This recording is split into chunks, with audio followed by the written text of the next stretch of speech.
আসসালামু আলাইকুম ওয়া রাহমাতুল্লাহি ওয়া বারাকাতুহু। প্রিয় বন্ধুগণ, আবারও চলে এলাম পবিত্র ঈদুল ফিতরের নামাজ পড়ার পরে, ঈদের ছুটি কাটানোর পরে আবারও গোটা পৃথিবীর মুসলমানকে হাদিস সমূহ শোনানোর জন্য চলে এসেছি আবারও একটি গুরুত্বপূর্ণ হাদিস নিয়ে। তো চলো শুরু করা যাক আজকের ভিডিও। বিসমিল্লাহির রহমানির রহিম। উল্লেখিত রেওয়ায়েত সমূহে উত্তম রূপে অজু করারও নির্দেশ রহিয়াছে, যাহার অর্থ এই যে অজুর মধ্যে বর্ণিত আদব ও মুস্তাহাব সমূহ গুরুত্ব সহকারে পালন করা। দৃষ্টান্ত স্বরূপ অজুর একটি সুন্নত মিসওয়াকের কথা বলা যেতে পারে। সাধারণত উহার প্রতি অনেকেই লক্ষ্য রাখে না। অথচ হাদিসে বর্ণিত আছে মেসওয়াক করিয়া যে নামাজ আদায় করা হয়, উহা বিনা মেসওয়াক করে নামাজ আদায় করার চেয়ে 70 গুণ বেশি উত্তম। সুবহানাল্লাহি ওয়া বিহামদিহি। একটি হাদিসে বর্ণিত আছে, তোমরা মেসওয়াকের প্রতি বিশেষ যত্নবান হও, কারণ ইহাতে 10টি উপকার নিহিত আছে।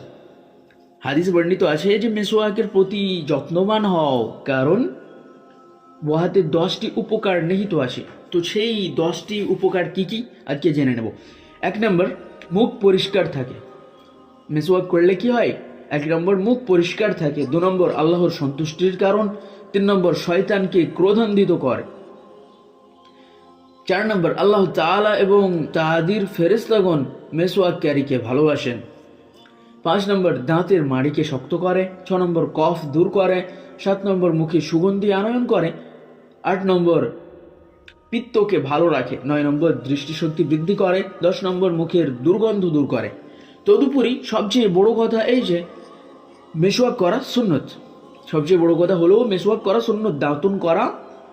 দাঁতন করা সুন্নত। ওলামায়ে কেরামগণের মতে মেসওয়াকের ভিতর 70টি উপকার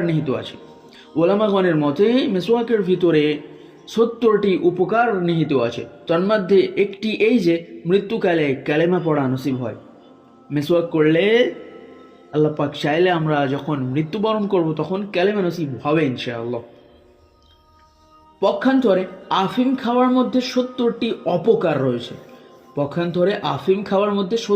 অপকার হয়। তন্মধ্যে একটি এই যে মৃত্যুকালে কালেমা স্মরণ হয় না। উত্তম রূপে অজু করার ফজিলত বিভিন্ন হাদিসে বর্ণিত হইয়াছে। যেসব অঙ্গ অজুর মধ্যে ধৌত করা হয়, যেসব জায়গা অজুর সময় ধৌত করা হয়, কিয়ামতের দিন ওই সব অঙ্গ উজ্জ্বল আলোকে ঝলমল করিতে থাকবে। উহা দেখিয়া হুজুর সাল্লাল্লাহু আলাইহি ওয়াসাল্লাম নিজ উম্মতগণকে চিনে নেবেন। কিয়ামতের দিন অজুর স্থানগুলোতে অজু করে ধুয়ে ফেলা জায়গাগুলো চকচক করবে, উজ্জ্বল হয়ে চকচক করবে, ঝলমল করবে। আল্লাহ পাকের নবী কিয়ামতের দিন ওই সব উজ্জ্বল জায়গা দেখে নিজ উম্মতগণকে চিনে নেবেন।